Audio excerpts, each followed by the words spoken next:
নাজিৰা বিধানসভা সমষ্টিৰ নেপালী খুটি অঞ্চলত ৰাইজৰ লগত কথা পাতিবলৈ আহিছিলোঁ। ৰাইজক লগ পালোঁ। ইয়াত 4টা পৰিয়ালৰ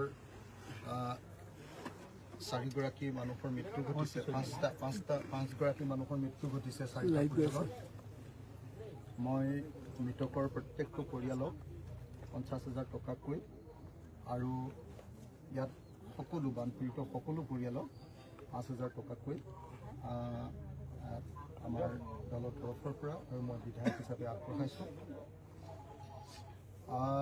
নেপালী খুটিলৈ আহি এনেকুৱা অনুভৱ হৈছে যে এইখন এখন যুদ্ধ বিধ্বস্ত এটা এলেকা।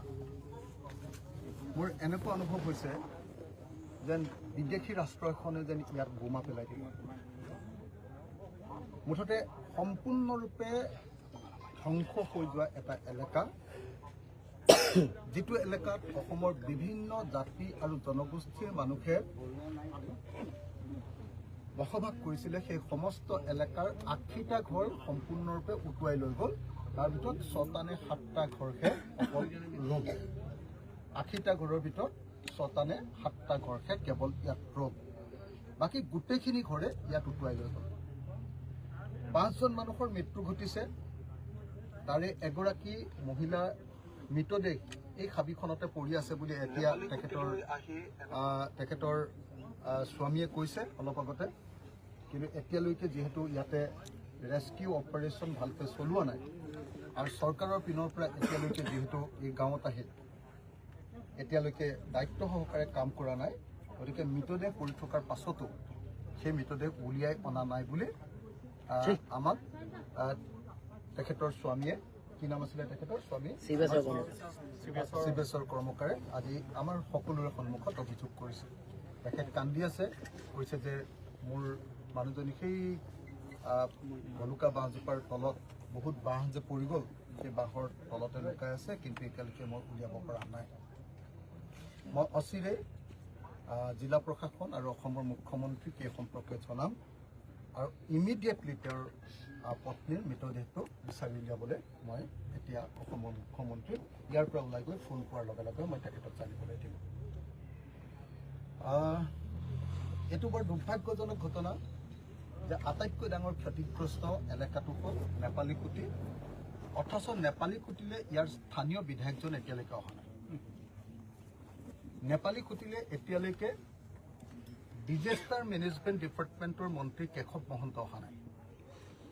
নেপালী খুটিলে এতিয়ালৈকে water resource minister Sushanta Borgohain অহা নাই। আৰু নেপালী খুটিলৈ এতিয়ালৈকে ইয়াৰ গাৰ্জেন মিনিষ্টাৰ আৰু যিসকলক দায়িত্ব দিছে তেওঁলোকো এতিয়ালৈকে অহা নাই। আহিছে নেকি বাৰু? অহা নাই? সঁচাকে অহা নাই? নাই অহা। সকলো ৰাইজে কৈ আছে যে কোনো মন্ত্ৰী, কোনো MLA এতিয়ালৈকে ইয়ালৈ অহা নাই। কেলে অহা নাই? তাৰ কাৰণটো হ'ল তেওঁলোকৰ ভয়।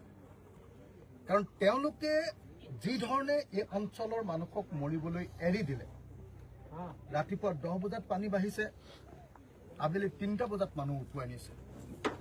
এই সময়খিনিৰ ভিতৰত তেওঁলোকে সকলো মানুহকে উদ্ধাৰ কৰিব পাৰিলেহেঁতেন, কিন্তু নকৰিলে। নকৰাৰ কাৰণে তেওঁলোকে জানে যে তেওঁলোক জগৰীয়া। মানুহক ৰেস্কিউ অপাৰেশ্যন নকৰাৰ কাৰণে, উদ্ধাৰ নকৰাৰ কাৰণে তেওঁলোক যে জগৰীয়া এই কথাটো তেওঁলোকে জানে। 1 নম্বৰ কথা। আৰু সেই যে তেওঁলোকে জানে যে তেওঁলোকে ভুল কৰিছে, সেইকাৰণে তেওঁলোকে এতিয়ালৈকে ইয়ালৈ আহিবলৈ সাহস কৰা নাই। এইটো হ'ল প্ৰথম কথা। 2 নম্বৰ কথাটো হ'ল যে এই অৱস্থাটো হ'ল কিয়? এই অৱস্থাটো হ'ল আপোনালোকে এই অঞ্চলটোলৈ আহি থাকোঁতেই নিশ্চয় দেখিছে যে এই অঞ্চলটো হ'ল বেচিকেলি কয়লা আৰু শিল খনন কৰি নাগালেণ্ডৰ পৰা আনি জমা কৰা এটা অঞ্চল। ইয়াৰ স্থানীয় মানুহবিলাকে গৰু পোহে, কিন্তু বাহিৰৰ পৰা অহা মানুহবিলাকে ইয়াত কি কৰে? নাগালেণ্ডৰ পৰা শিল, বালি আৰু কয়লা খনন কৰি ইয়াত ডাঙৰ ডাঙৰ এনেকুৱা ধৰণৰ কয়লাৰ জমা কৰা ঠাই বনাইছে।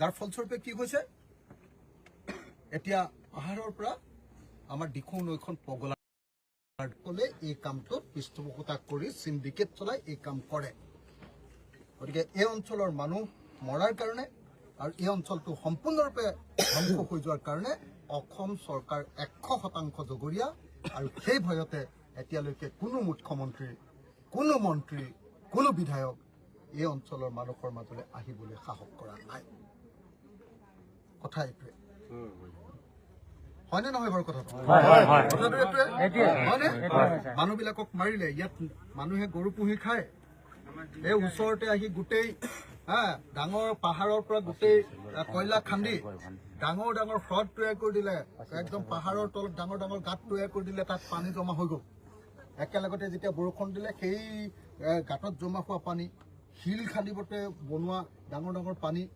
গাঁতবিলাকৰ পানী পুখুৰীবিলাকৰ পানী চব একেলগতে যেতিয়া গুচি আহিলে চব মানুহ এফালৰ পৰা ধ্বংস হৈ গ'ল এই অঞ্চলৰ গোটেই ইয়াৰ পিছফালে বুলি কৈছে ইয়াৰ পিছফালে গোটেই অঞ্চলটো শিল খান্দি JCB ফকলেণ্ড লগাই তেওঁলোকে শিল খান্দি ইয়াত গোটেই বৰবাদ কৰি পেলালে 20-25 পুৰা মাটি আছে পিছফালে খানাটো 20-25 পুৰা মাটিতে শিল খান্দি ইয়াতে কৰিছে যে 20-25 পুৰা মাটি নদীৰ কিনাৰত শিল খান্দি বৰবাদ কৰি দিছে হয়নে খেতি মাটি গতিকে এই গোটেই কামবিলাক কোনে কৰে আপোনালোকে সকলোৱে জানে কাৰ পৃষ্ঠপোষকতাত কোন মন্ত্ৰী কোন MLA জড়িত আপোনালোকে সকলোৱে জানে গতিকে মই ভাবো যে এই গোটেই ঘটনাটোৰ ওপৰত এটা এনকুৱাৰী লাগে কিন্তু মোৰ আটাইতকৈ ডাঙৰ কথা এই সময়ত যে মোৰ গৰুখুটি এলেকাৰ আশীঘৰ মানুহৰ কাৰণে মোক 80 বিঘা মাটি লাগে অসমৰ মুখ্যমন্ত্ৰী ডাঙৰীয়া